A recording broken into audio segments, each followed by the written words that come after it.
Great to be in Redington Shores. You go look right across the street. Beautiful beach. How many places in the United States can beat that? Probably not very many. So we're fortunate to be here. I want to thank everyone for being here. Secretary Sean Hamilton, our Department of Environmental Protection Secretary, Dr. Wes Brooks, our Chief Resiliency Officer, Senator Nick DeSantis, and Representatives Cheney, Jocks. Is Burfield, is Kim here? Oh, yes, that's right. Mayor Lisa Hendrickson, Town of Redington Shores. So thank you for hosting us. We really appreciate it. We've done a lot over the last 5.5 years to strengthen the state of Florida. We recognize that we are in a tropical climate. We have different disturbances that can happen during hurricane season, and while we always hope for the best, we always prepare for the worst, and we want to make sure that the folks throughout Florida have the tools that they need to be able to weather whatever storms may come their way.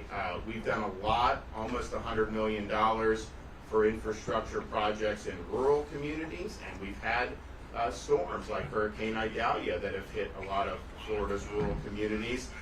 We've also distributed more than $400 million to help communities rebuild and strengthen infrastructure following hurricanes that have hit Florida over the last 4 years. Of course, Ian was the biggest one over the last 5.5 years, but we also had last decade Irma, which was significant, and then Michael, which was catastrophic for the Florida Panhandle.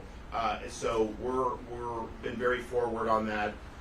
We've also provided record tax relief through the home hardening sales tax holiday. So that's suspended the sales tax on items such as impact-resistant windows, doors, garage doors. So that was approved in 2022 for a 2-year period of time. The sales tax holiday has saved Floridians close to $500 million since it's been there, and you still have time to realize these savings. The holiday is in effect through June 30th of this year. So Floridians are doing things to harden their homes. They're able to do that tax-free, which we think is really, really important. We've also enacted a program starting in 2021 called the Resilient Florida Grant Program. And this is it's a program to distribute grants to local communities to protect shorelines, inland waterways, coastal reefs, protect against impacts of flooding, protect against impacts of the surge that can come when you have these storms. So over 300 grants statewide have been used to develop and update comprehensive assessments of existing needs in all 67 counties. Over 350 local projects have assisted communities in protecting important infrastructure assets like emergency response facilities from the impacts of storm surge. And what we found on the storms, I mean, I remember before I became governor when Hurricane Michael hit Panama City, you could go, and if the building was fortified and it was newer, you wouldn't have even known a storm happened.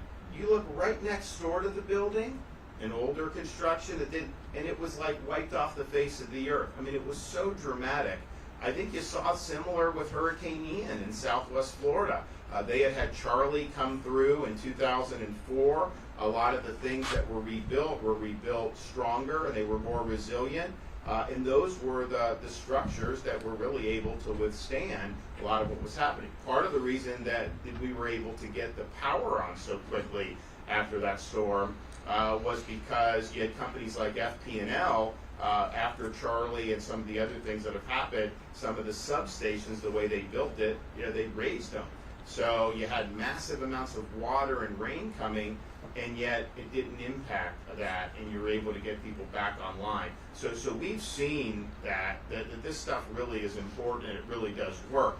So I recently signed legislation, Senate Bill 1638, which took the Seminole Compact gaming revenue. Remember, when I became governor, the Seminole tribe was not providing any revenue share to the state of Florida at all, even though the Tampa casino is the most profitable in all of North America. Their Hollywood casino does fantastic as well. And so I thought it was important that we get an agreement so that we can help the state. And so we did that. And so we're now looking at revenue share in excess of what we even anticipated when we did the deal, probably more than $750 million each and every year. And what that Senate Bill 1638 did was it takes the Seminole Compact Gaming. Here's the thing. We're running big surpluses in Florida. I mean, we're paying down debt. We've paid down almost actually probably now more than 25% of our state's total debt from the founding of Florida till the present. In just the last 5.5 years, we've knocked off 25%. We're cutting taxes. We're moving Florida forward with the infrastructure infusion. So you have these road projects, some in the Tampa Bay area, many in Orlando, some in Miami, Southwest Florida, all these places that we're not even scheduled to start some of them until next decade. Well, what is that going to do? So we're now accelerating, and so we're going to be able to complete some of these projects 7, 10, even 15 years ahead of schedule because we're doing that. So we're doing all of those things, which is really good. So this Seminole Compact money is kind of gravy for us, and so it is being dedicated under that bill to conservation of Florida's natural resources and protection of the state of Florida's environment and infrastructure. So there's different ways that's being parceled out. There's going to be $100 million for different water quality, but there is going to be $100 million every year for this resilient Florida and fortifying Florida's infrastructure, which is really, really significant. So that's a minimum. I mean, the legislature can always do more, but that's going to be there every single year. We've also had the Florida Department of Transportation place an emphasis on strengthening infrastructure to withstand the impacts of hurricanes and severe weather. So when you when accounting for projects funded since I took office, Florida Department of Transportation work program has supported over $3.8 billion to reconstruct bridges to better withstand winds and over $1.1 billion to support coastal seaports. And that's significant. I mean, we had to redo bridges in Southwest Florida. We had the Pine Island Bridge was wiped out, and then the Sanibel Causeway was severed in 3 places. Those were not state bridges. Those were local. We assumed the job of rebuilding it, and we were able to, from the time we accepted the Pine Island project, we were able to turn that around and open the bridge in 3 days. And people thought it was going to take 6 months. We did Sanibel Causeway from the time the job was accepted until open for the general public. It was 2 weeks to fix 3 breaks. And that was about 3 weeks from the day of the storm. Again, people thought that was going to be 6 months. So we've been very proactive on this stuff, but you don't want to be in that situation. I mean, if there's things you can do, and so we've invested a lot of resources in that, and we're proud of that. Another thing that we've done to strengthen Florida is nourishment and renourishment of our beaches and the sand dunes. It's very, very important. Sometimes these things can get impacted. There's erosion that happens. The storms cause huge problems. I mean, I remember when Ian hit, people were focusing on the Southwest Florida impacts, and understandably, that thing rode the entire state and left in Daytona Beach as like a Category 1. But then you look at the coast over there in Daytona, and that had been absolutely obliterated with the dunes being wiped out. So we see these problems, and we realize that our coastlines are the first line of defense against the big storms, and we got to ensure that we're supporting the long-term strength to withstand impacts of these storms. So we've awarded $200 billion to support beach renourishment projects in the aftermath of Hurricanes Ian and Nicole. Today I'm announcing that as we go through the budget for next fiscal year, I have approved in the budget an additional $50 million to support beach renourishment, bringing our total state investment in these efforts to over $550 million since 2019.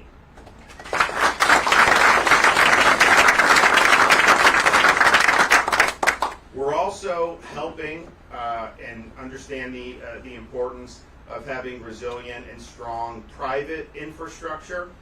We have supported homeowners, and again, you see this when the storms come.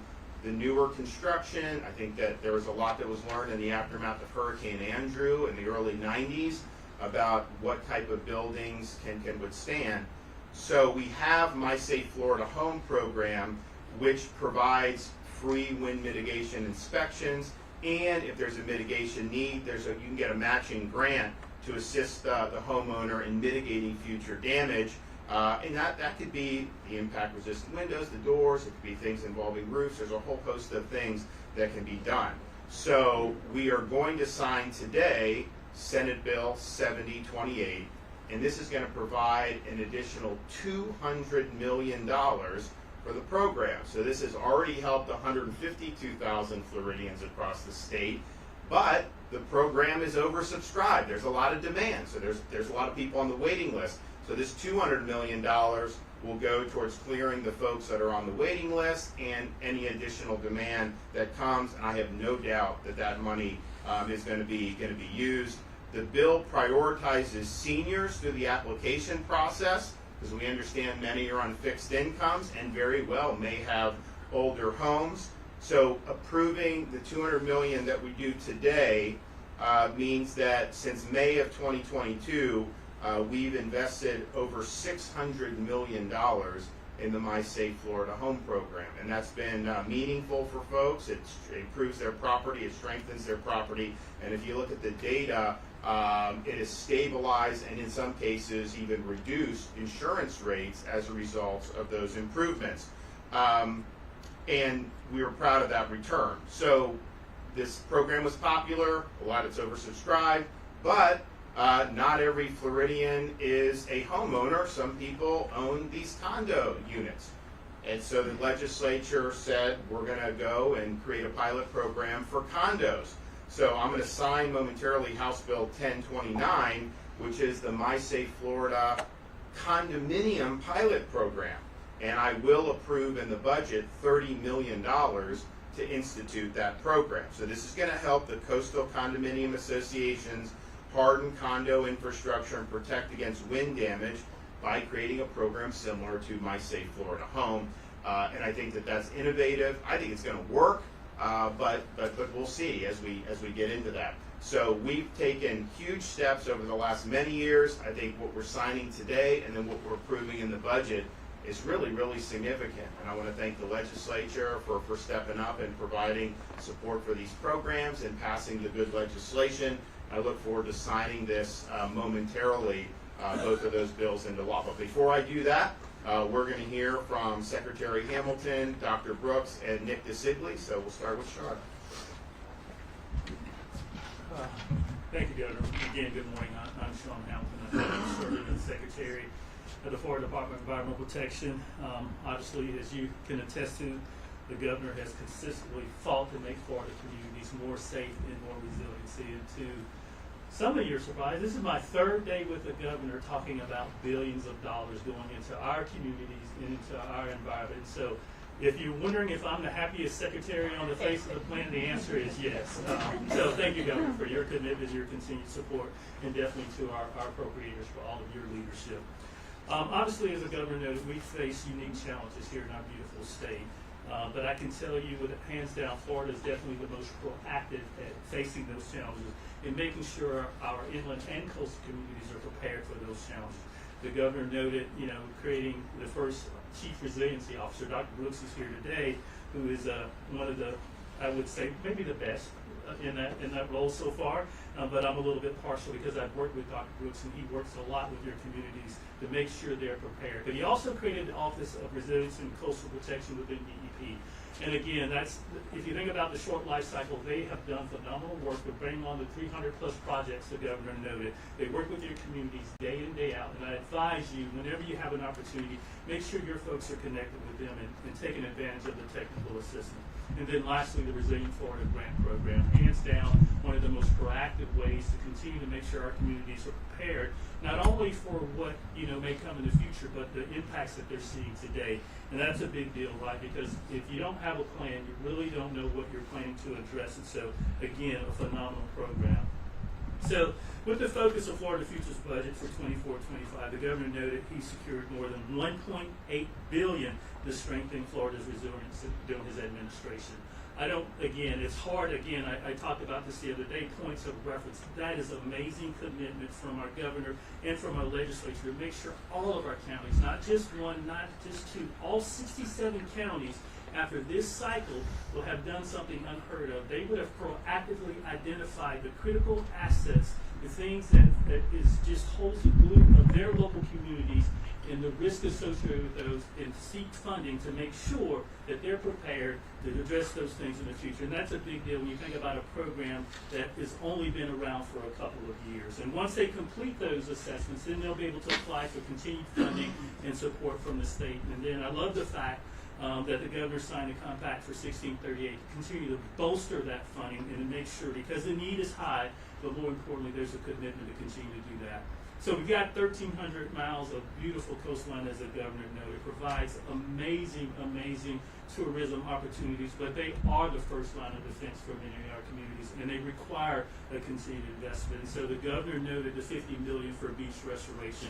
And again, charged with the program of getting that funding out, we will do everything we can. We make sure we execute that mission timely and forthwith to make sure we bolster our shorelines. I will note, though, over the years and since the governor's administration, 17.2 has come to Pinellas alone during that time period. And you, trust me, pound for pound, that sand makes a difference and that commitment makes a difference. And so I think you guys should be proud of the commitment from the governor, but specifically as it relates to Pinellas County. And so, in closing, Florida's better positioned than ever before to make sure we're prepared for the challenges that I noted, as well as the governor. But again, having the budget, having the resources, having the plan is crucial to be able to adapt to those changes and make sure we fortify our critical infrastructure. Again, I look forward to working with all of you in a continued partnership. It will take all of us to make sure we deal with these challenges statewide, but more importantly, I want to thank the governor and the legislature for your continued support and definitely for your leadership, sir. Thank you all.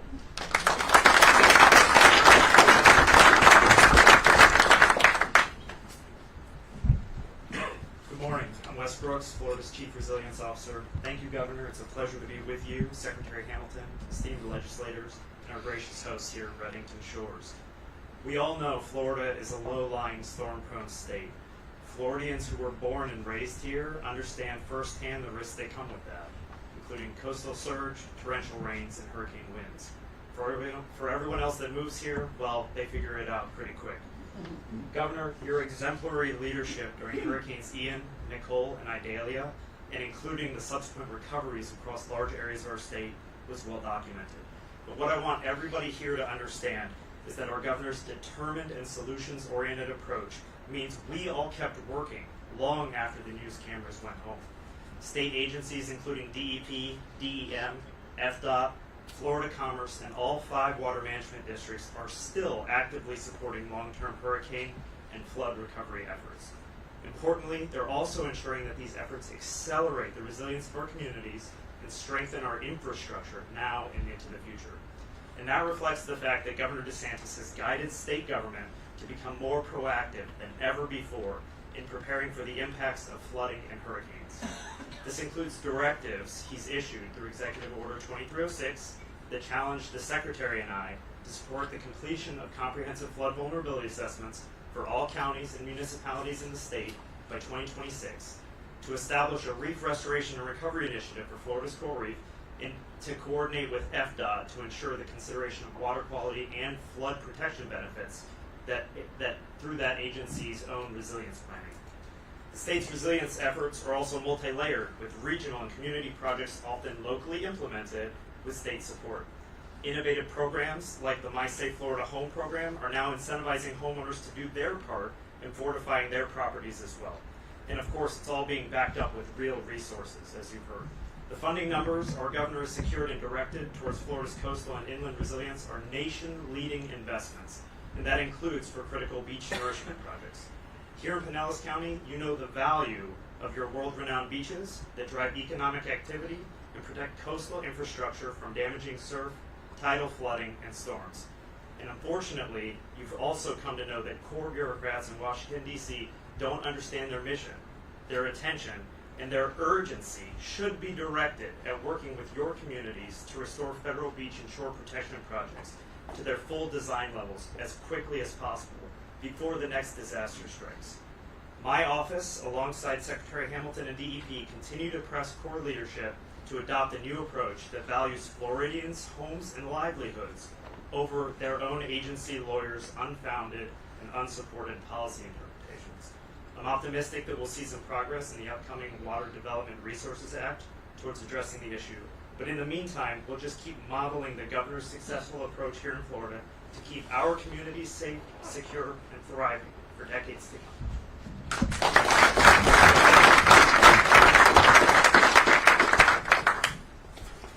Good morning. Nick Segley, State Senator, District 18. Governor, welcome back home to Pinellas County. Always good to have you here. I want to thank you for your leadership and your administration when it comes to beach renourishment. It's likely one of the most important issues that our residents here in Pinellas County faces, and it's very troubling and frustrating knowing that it's basically a rulemaking or a group of bureaucrats who are making decisions to make it very difficult for us to protect our shorelines here in Pinellas County. But right now I want to talk about the great program and the bill that the governor is about to sign, and that is revolved around the My Safe Florida Home Condominium Pilot Program.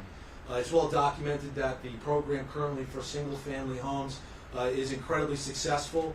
The legislature, along with the support of the governor, have invested hundreds of millions of dollars to make sure that Floridians are making their homes stronger to deal with these unfortunately inevitable storms that all Floridians face here in our great state. And so condominium owners are very unique. A couple of years ago in dealing with the tragedy at Surfside, the legislature made sure that funds that are spent in these condominium associations are done responsibly. We want to make sure that these structures are strong and that they're maintained properly, and that money is well spent in a responsible way, so that tragedy does not happen again. And then you throw in the increase in property insurance for condominium owners, and they're getting squeezed on both sides. Throw inflation due to failed economic policies coming out of Washington, and you've got a situation for condominium owners that is very, very challenging and troubling from a financial standpoint. So my partner in the Florida House, Representative Lopez, we got together and said, hey, how can we help condominium owners in our state? Right here in Pinellas County, we have hundreds of condominium associations that hug our coastline. And so we thought, hey, let's get a pilot program. Let's encourage these folks to replace their windows, the associations to replace these windows, secure their roofs, replace these doors. It's a pilot program. I anticipate this program being incredibly successful. We want to gather some data. We want to make sure that process is going smoothly, and then hopefully in the next coming legislative sessions we can expand that program, because I can guarantee you that need is going to be there. So incredibly honored to sponsor that bill, and incredibly happy that the governor is here in Pinellas County to sign that bill into law. So thank you so much, guys. Hey, everyone.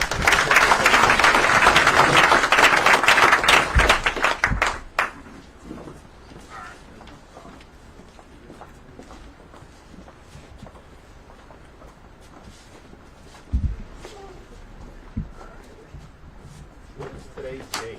24. 24?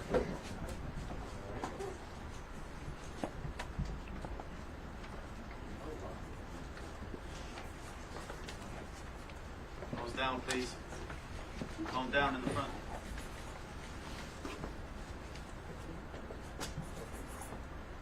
Alright, this is the condo program. Anyone else want one? Okay, alright. So that's that. Here's the My Safe Florida Home.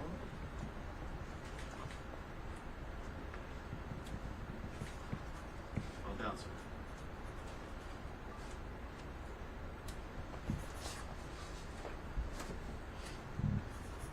Alright, who wants this? Anyone? Alright. Anyone else? I'll have one more turn, please. Okay. All right, so there we go.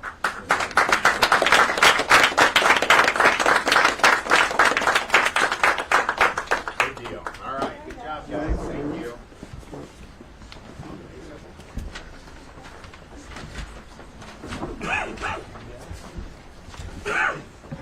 So we've had a really good week to be able to highlight what we're doing to protect and conserve Florida's natural resources.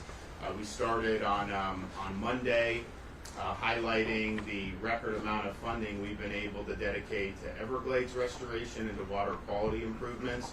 We did, my first 4 years, $2.5 billion, which is $1 billion more than the previous 4 years, was our promise, and we actually delivered $3.3 billion. So then in these 4 years, starting in January 2023, we said, well, we're going to try to do 3.5 billion, which is like people never thought that was possible. Just the first 2 years now, given that I've approved for the upcoming fiscal year, we've done about 3.1 billion in the current fiscal year and what we'll do next. And so we're going to blow past that $3.5 billion, which is really, really significant. We're very fortunate that our natural resources are so nice.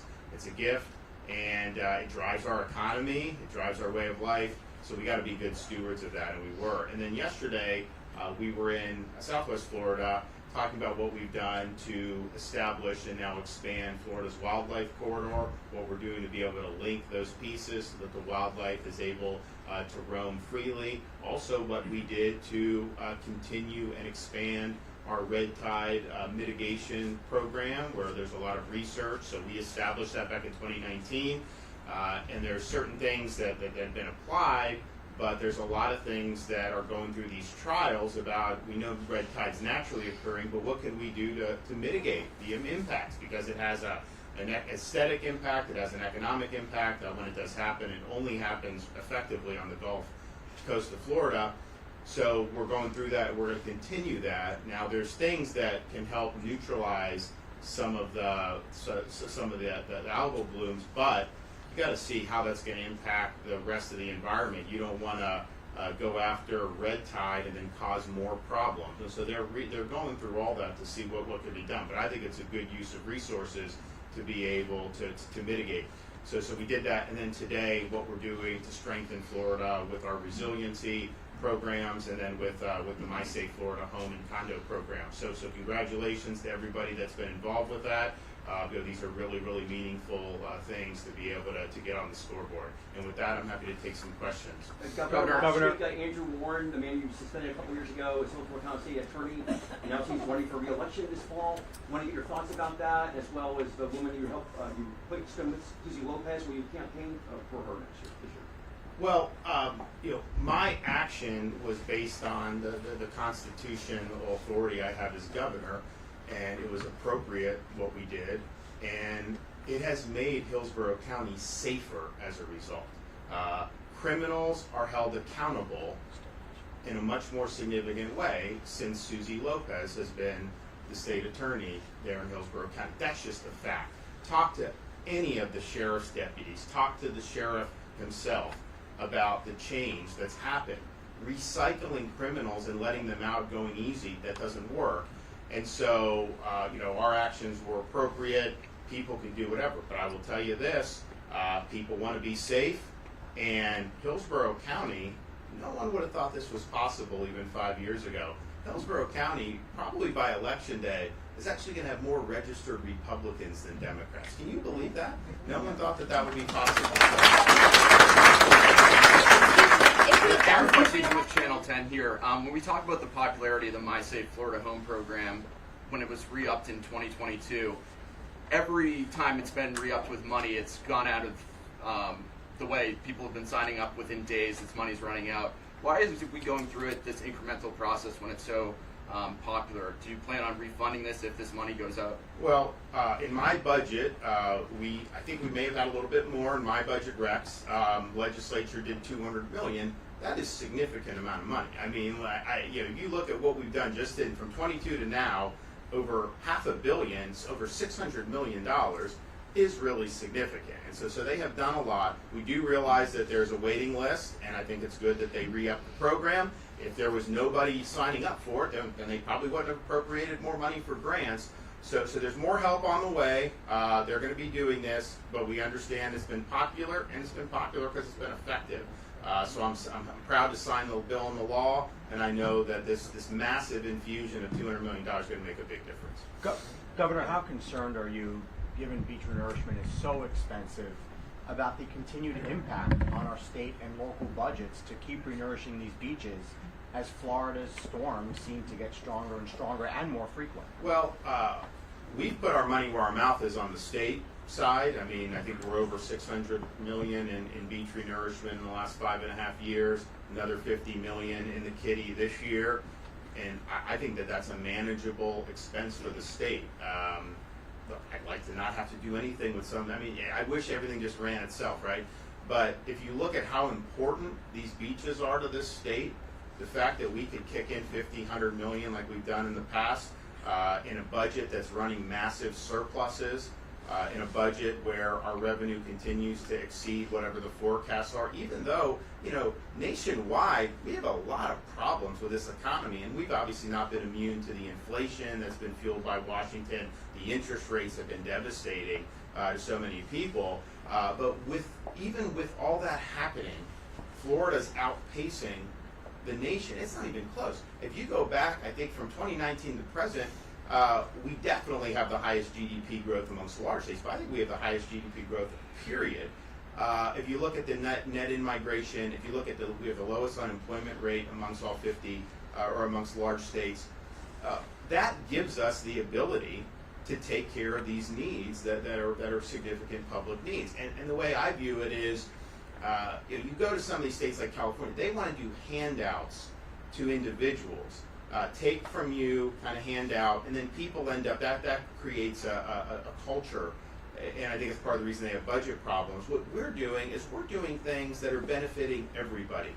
Having nice beaches benefits everybody. Expanding our roadways so that we alleviate traffic, that benefits everybody. Doing what we've done on our seaports, that benefits everybody. So these are really, really critical investments. I'm proud to do it. I would like to say that there wouldn't be a need for it, but this would definitely be something that I will keep as a priority. Because, and maybe because I grew up in Pinellas County, we just appreciate what we have. I can tell you that the beach was the beach to me growing up. Like, I didn't necessarily know because I had not been to very many other beaches, right? And then you go around and you go to other beaches, and some of these things are not as nice as this. It's just the reality. And so we're very fortunate. And here in Pinellas, they can compete with anyone. You go up to the Florida Panhandle, they can compete with anyone. I mean, these are really, really important. So we're going to continue to make it a priority in Florida. I understand, the local governments have to battle through some of the bureaucracy. I understand with the feds.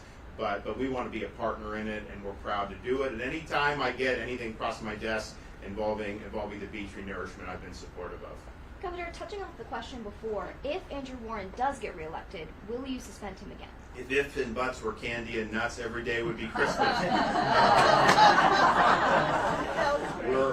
I think it's all going to work out, and I think it'll be good. But I do think it underscores a larger issue of the places around this country that have embraced the more ideological approach to law enforcement, that basically people just get let out, get rid of cash bail, go easy on repeat offenders, don't take property crimes seriously. The governor of Arizona just vetoed a bill that we signed here in Florida so that these squatters could be ejected. What kind of a message does that send, that you're saying you can squat in somebody's house and basically they got to go through a 6-month process? So we've seen a lot of bad ideas be implemented. We know what works. We know Florida's crime rate's at a 50-year low.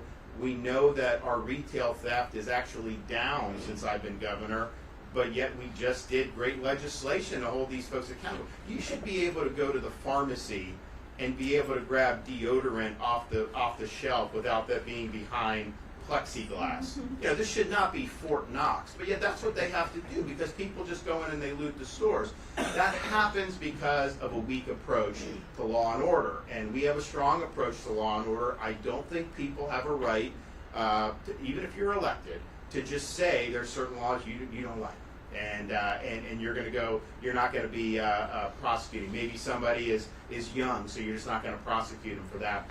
That's not what the legislature has implemented in this state. And so you have a duty to uphold the law as it's written. You don't have the right to hijack the law, to go on some ideological joyride and do whatever you want. You take an oath to apply that law. And we do in the state. I mean, we enforce it. Could there be laws that are on the books that I would tweak? Like, sure, if I had a magic wand, but that's not the way it works. So we as the state, I think, are the best state for law and order. You look at what happened with spring break in Miami Beach. I told the mayor, I said, don't let this happen again. He's a new mayor, and he's like, don't worry, this is important to me. We've got a plan. And I was like, we'll give you whatever resources you need. So they had a plan. We provided support. And all the businesses are saying it was the best spring break they've ever had. Because not only would you have unruly crowds, you'd have property damage. There'd be people, I talked to a fella down there who's got a restaurant, great restaurant, and people would just storm in, they'd eat, they'd leave without paying. It just was mayhem. And that's not what we want to promote in Florida. We want people to have a good time, we want people to enjoy, but we don't want, mobs to just run the streets. And so you did it, and now everybody's looking back and say, wow, minimal disruption. Anyone that got out of line was held accountable, and it just set a culture. You actually had a lot fewer arrests this year than in the previous two, because people knew what the rules were and they understood what was going to happen. You look at what we've done by holding people accountable, trying to come to this country, our state illegally. We just interdicted like another 40 Haitians illegally coming, and there were human smugglers on the boat. We stopped them. They're not on the shores of Florida. They got stopped and they got sent back. And so people now, and I think one of the reasons you haven't seen an influx of vessels from Haiti since you've had everything really go, it's always been problematic, but it's gone south even more in the last couple months, is because people know, why would you want to get in some boat, chart for the Florida Keys, knowing you're going to get stopped, turn around, and sent back to where you came from? It's not worth it. It's not worth doing. If that was the attitude for our southern border, we'd be much better off, because people would know, it's probably not a smart idea to pay some coyote $6,000 to get me to the border if all that's going to be happen is I'm going to be sent back anyways. You would see the numbers decline. But what they do, they know if they just get here, they get a free pass going in to this country, and that's wrong. So it's all about doing what works.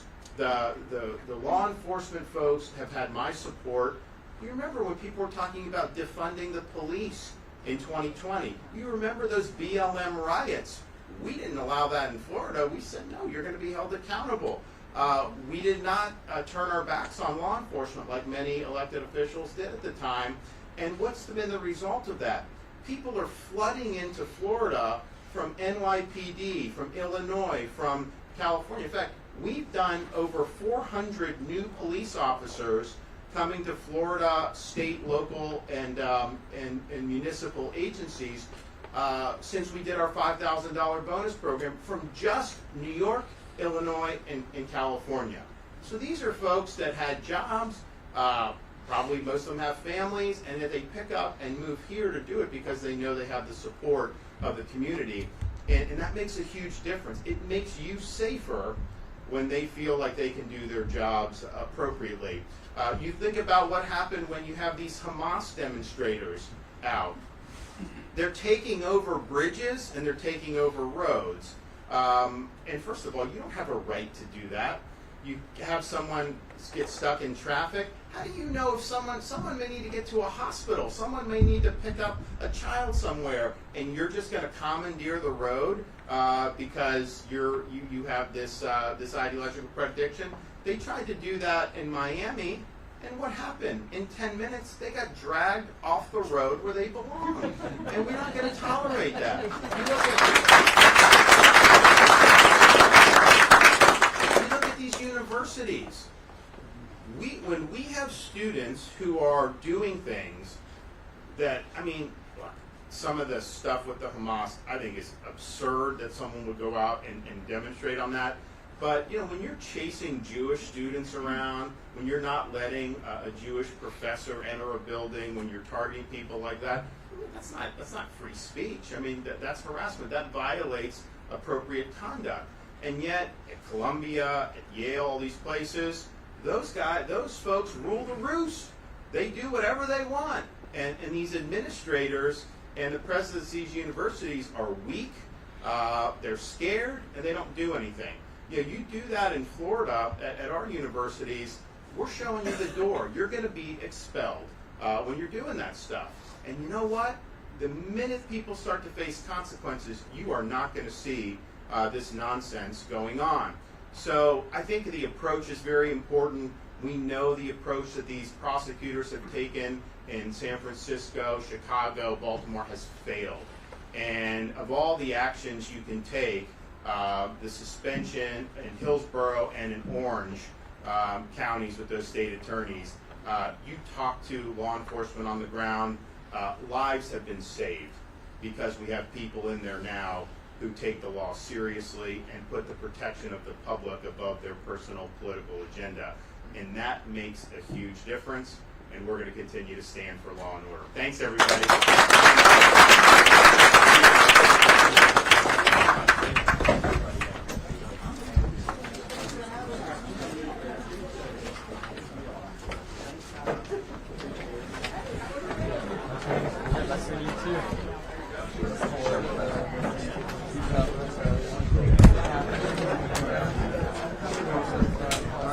All right.